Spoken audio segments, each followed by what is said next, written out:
Assalamualaikum warahmatullahi wabarakatuh. Alhamdulillahillazi anzala ala abdil kitaba wa lam yaj'al lahu iwaja. Usalli wa sallim ala rasulihil karim wa ala alihi wa sahbihi ajma'in. Saudara TPM Datuk Seri Zahid, TPM Datuk Seri Fadilah, rakan-rakan Menteri, KSN, rakan-rakan yang saya muliakan.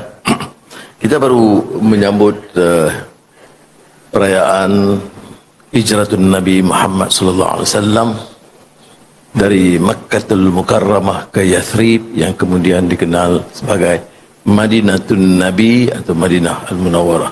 Wajar kita memuliakannya dengan mengingatkan kepada kita tentang significance dan keunikan peristiwa hijratun Nabi itu. Pertama kerana keyakinan kita tentang kekuatan Nabi Muhammad SAW sebagai contoh. Laqad kana lakum fi Rasulillahi uswatun hasanah, contoh terbaik bagi kita. Keduanya dari sudut akhlak-akhlak yang paling mulia. Wa innaka la'ala khuluqin azim. Jadi semangat itu kita merayakan. Tapi ada beberapa pengajaran yang saya dapat nukil daripada ulama yang membicarakan, nulis dan cuba kita hadam. Pertama, peristiwa itu berdasarkan keyakinan bahawa harus berlaku perubahan atau transformasi keseluruhan masyarakat dari penyembahan kepada amalan syirik kepada keesaan Allah.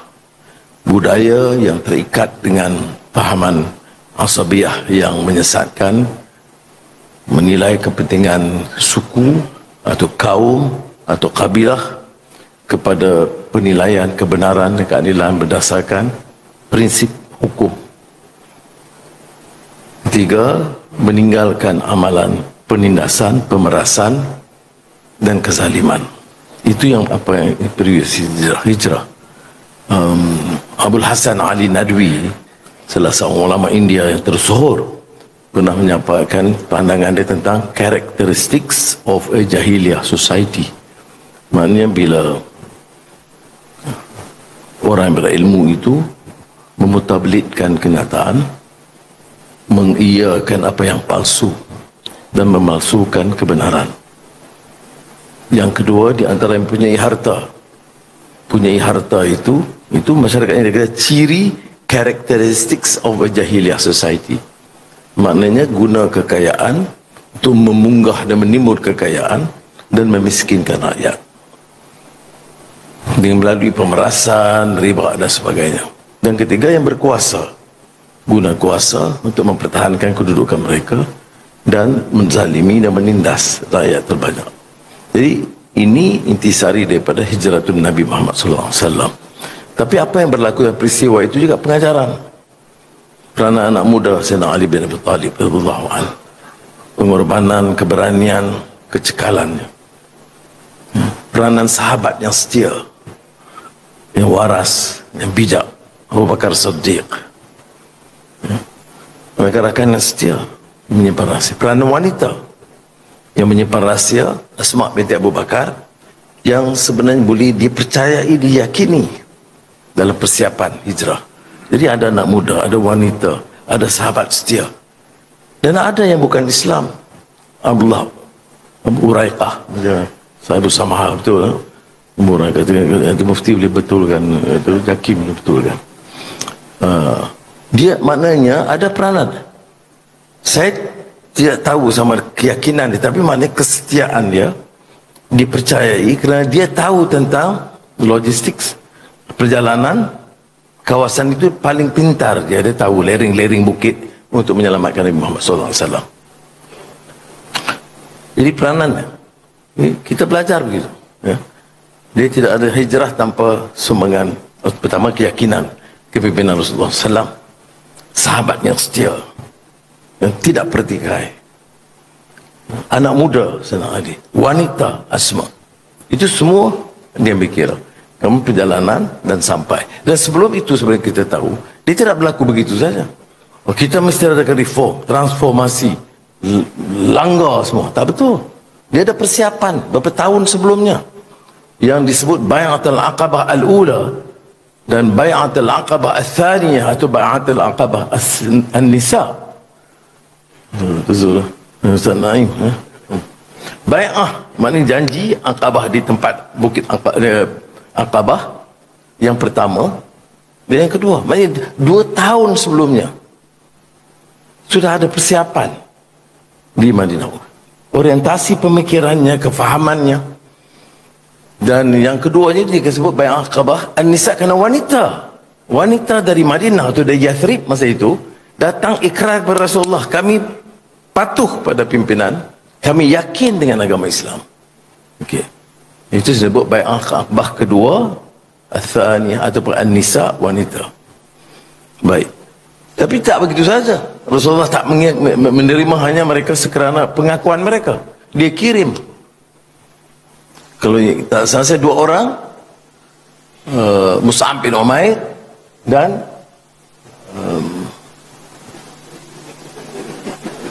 Abdullah ibni Ummi Maktum. Saya nak test Zahid. Masa saya dengar ada ceramah dari itu. Baik, Mus'ab bin Umair kerana kepintarannya, ilmunya, kefahamannya. Abdullah bin Maktum, saya tahu, kalau tahu sejarah ni dalam Asbabun Nuzul tentang Abasa wa Tawalla, orang yang buta, nampak miskin, yang Rasulullah berpaling.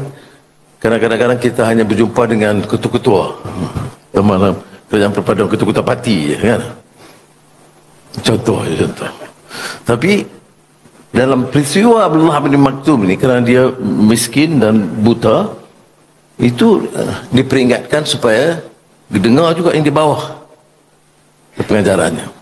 Baik, untuk merumuskan, menyatakan bahawa 2 orang ini dihantar supaya tahu apa itu Islam, tahu apa itu Quran, dan tahu apa dia mesej Islam itu. Barulah berlaku dan proses itu berterusan yang disebut Hijratun Nabi Muhammad SAW untuk membina melalui perjanjian Safa Madinah, dan juga cuba menyantuni semua kelompok di Madinah yang agak sukar kerana berlaku Muhajirin, Ansar dan kabilah-kabilah Kristian, Yahudi dan lain-lain. Sesudah almarhum Ismail Faruqi merumuskan, dia kata, ini tercapainya masyarakat itu melalui kebijaksanaan, proses, dan masyarakatnya, pimpinannya harus betul, masyarakatnya juga. Dia tidak boleh bergelimpangan dengan semangat saja ataupun dengan fitnah dan adu domba. Kerana itu semua harus dibereskan, kerana misi dijaga keselamatan dan kemudian mengangkat martabat. Ada peristiwa yang lain menentukan, tapi saya ingat membagi itu mengatakan, bila Ismail Faruqi dia kata, ini sebenarnya not just a community, it's not just a society. Oh, Madinah society, no, it is an ecumenical community. Ecumenical community maknanya community yang berteraskan keyakinan, berteraskan nilai. It is community, itu percaya kepada nilai, bukan saja satu kelompok. Maknanya melatih, mendidik masyarakat supaya semuanya ataupun sebahagian besarnya itu punya satu komitmen untuk mengangkat martabat berdasarkan keyakinan, berdasarkan akhlak, berdasarkan nilai. Baru jadi perubahan itu. Dia kata ecumenical community. Bukan saja begitu, masyarakat yang ada teras nilai dan keyakinan, tapi kan sebut dia par excellence. Maknanya dia mesti menuju kepada itqan fil amal, excellence dalam amal. Itu yang disebut Hijratun Nabi Muhammad SAW. Demikian tazkirah awal. Baik, tajuk yang keduanya sedikit ni pasal kita baru-baru ini kita luncurkan Kota Madani. Dan seperti biasa semua isu itu jadi bahan hentaman politik. Saya tak kisah itu, tapi cuma nak sebut di sini ya. Kita tahu masalah dakwah perubahan mereka. Bahawa yang tunggu beribu, yang rosak pun beribu unit. Tapi dalam beberapa tahun yang kebelakangan ini, 98% yang rosak itu sudah diperbaiki dan diduduki. Ya. Dan ini diteruskan, dia ucap tahniah kepada Perbadanan Putrajaya. Ya. Apakah cukup? Tak cukup. Kalau semua diperbaiki, masih ribuan tunggu. Dan kalau kita unjuk untuk keperluan tahun-tahun akan datang, puluhan ribu. Maka sebab itu, bila ada usul untuk membangunkan kota yang baru ini, bukan saja kita siapkan fasa pertama 3,000 unit perumahan penyewa awam, fasa kedua melengkapkan 10,000 unit untuk memenuhi keperluan mereka. Dan tetapi bukan saja rumah macam rumah biasa. Biar kita beri satu keselesaan yang luar biasa. Sekolahnya dekat, masjidnya, gimnasiumnya, tempat permainan, hijaunya, semua diambil faktor satu kota yang moden, yang madani. Dan ada juga yang sekarang ini cadangan supaya kereta itu di tingkat bawah dan di tingkat penghuni itu hampir tidak ada kenderaan. Jadi semua dalam 10 minit, 15 minit perjalanan. Jadi kota yang agak moden, konsep yang baru, tetapi juga meletakkan, mengasaskan kepada nilai. Sebab itu bagi penjawat awam, perhatikan fakta ini dan pertahankan konsep ini, kerana ramai yang tidak senang. Entah dia mewakili kontraktor lain ke, ataupun yang lain-lain, saya tahu kepentingan. Tapi saya tidak faham mengapa tidak boleh dukung. Apalagi kerana perbadanan mampu mengurus sendiri tanpa beban daripada kerajaan secara langsung. Jadi tentulah ada pertimbangan komersial sedikit, kedai-kedai dan sebagainya. Ini saya anggap kerana dengar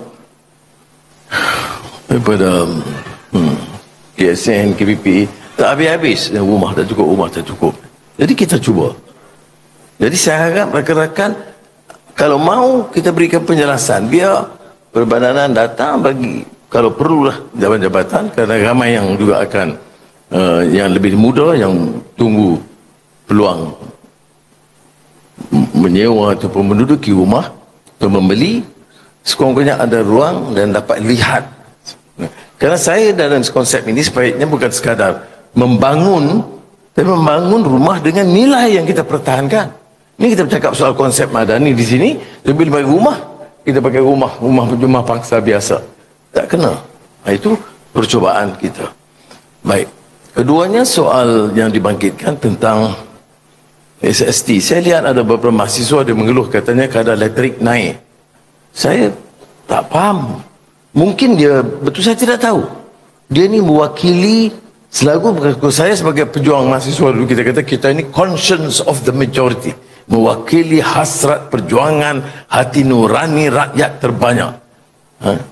Tapi kadar elektrik tak naik, melainkan bagi yang 10-15% teratas. Apakah benar dia terkesan umpamanya kita universiti umpamanya mengenakan kadar elektrik bagi mahasiswa? Kalau benar, itu kita harus betulkan. Yang saya tahu, universiti dikecualikan, universiti awam dikecualikan. Ya. Jadi hal-hal ini umpamanya dijadi seba kerana kebebasan itu jadi ruang fitnah, ruang maki hamun. Jadi kena, saya harap saudara-saudari, adik-adik kita atau anak-anak kita, tolong berikan fakta. Saya tidak ada masalah orang menegur dan mengkritik. Kalau boleh jangan ada cukai sama sekali. Lebih baik bayangkan satu negara yang tidak ada cukai sama sekali. Tak adalah sekolah pun. Tak adalah nak naik gaji penjawat awam, cukai tak ada. Jadi cukai yang bagi kita, kalau boleh jangan bebankan rakyat banyak.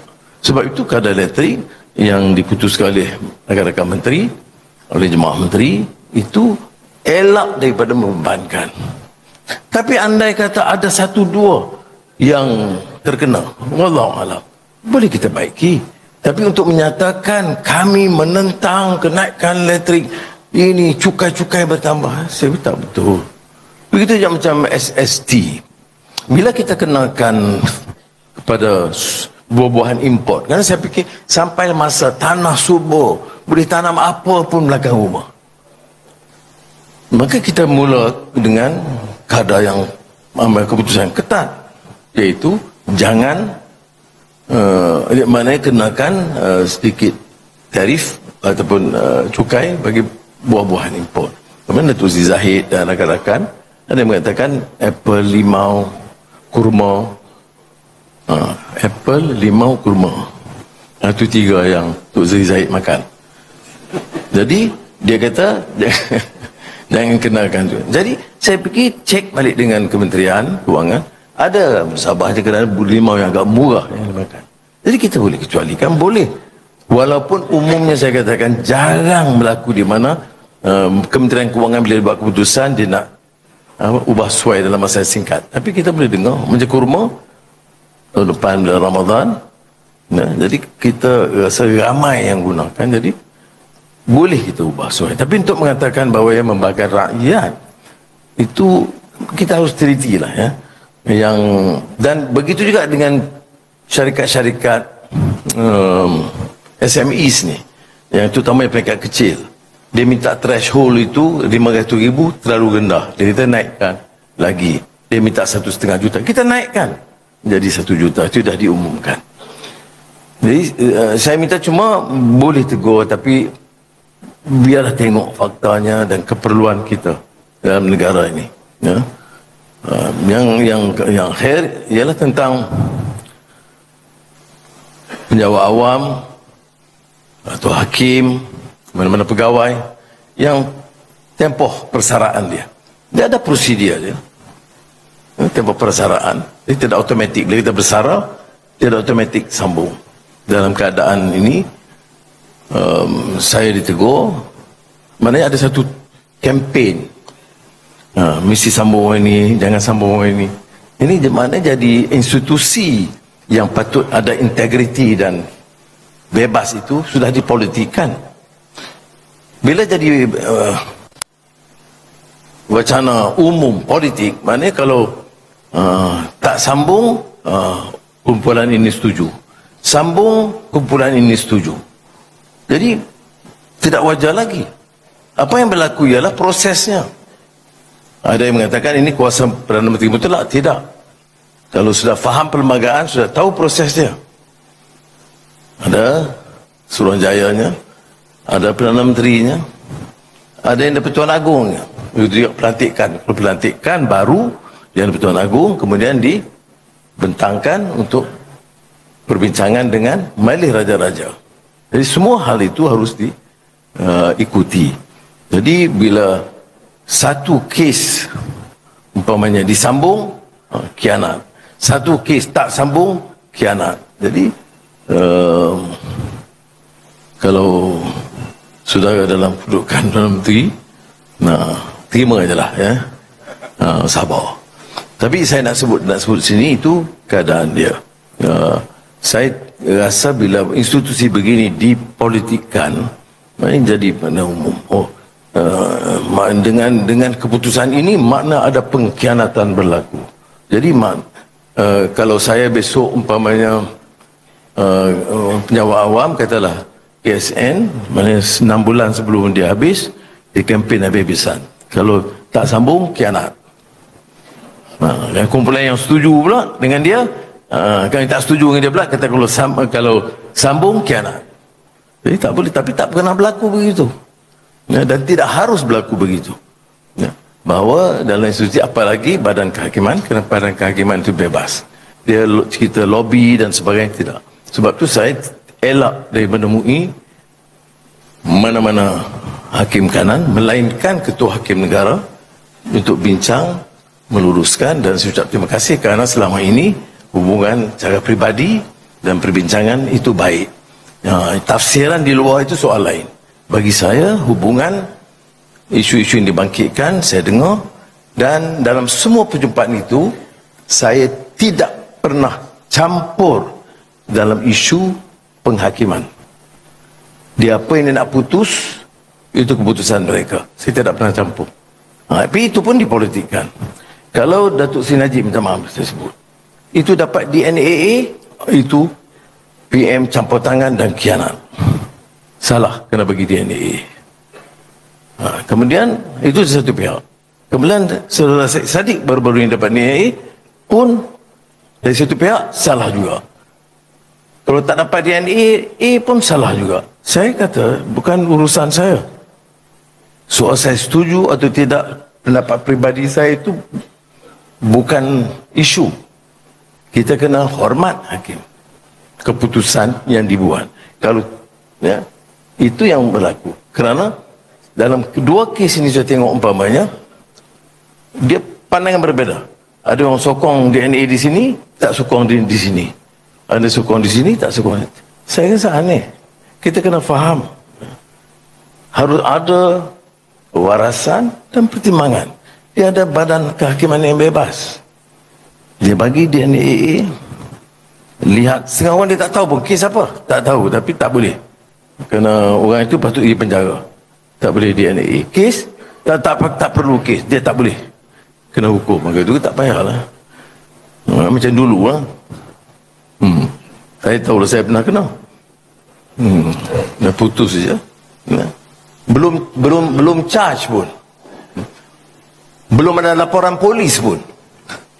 Kalau saudara ikuti kes saya tu, tak ada laporan polis lagi. Tangkap dulu. Bangunan pun tak ada.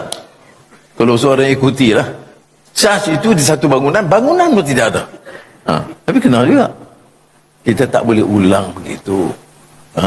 Jadi harus ingat, kita kena pertahankan, tetapi bukan ikut selera politik, bukan ikut selera kelompok, bukan ikut selera lobbyis.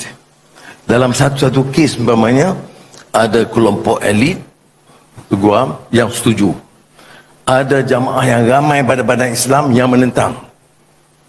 Saya tidak terpengaruh dengan begitu. Ya. Yang kita baca ini ialah golongan elit yang boleh melakar dengan begitu baik gunakan media. Tetapi badan-badan Islam yang ramai, yang pertikai, itu banyak. Dua-dua saya baca, tapi tidak harus mempengaruhi kita. Kita baca, faham. Tapi hormat proses, dan apa-apa kes penyambungan, itu terpaksa Perdana Menteri rojok perbincangan dengan Yang di-Pertuan Agong untuk perkenan. Dan pelantikan baru untuk perkenan dan dibawa kepada Majlis Raja-Raja Melayu. Wassalamualaikum warahmatullahi wabarakatuh.